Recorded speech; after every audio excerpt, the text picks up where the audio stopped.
ഇവിടെ ഒരു വനിതാ ദിനത്തിലെ മാത്രം പതിവല്ല.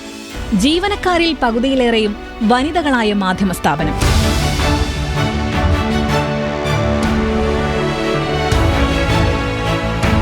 ന്യൂസ് മലയാളത്തിന്റെ സ്ത്രീ ശക്തി.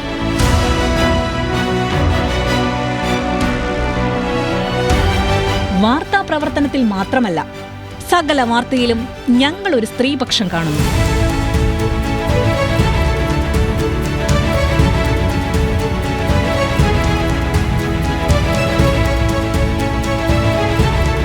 അതിൽ മനുഷ്യപക്ഷവുമുണ്ടെന്ന് തിരിച്ചറിയുന്നു.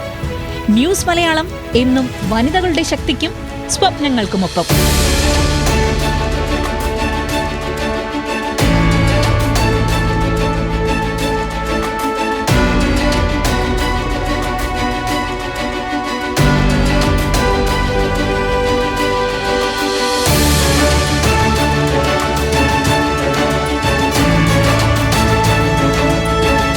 എല്ലാ പ്രേക്ഷകർക്കും വനിതാ ദിനാശംസകൾ.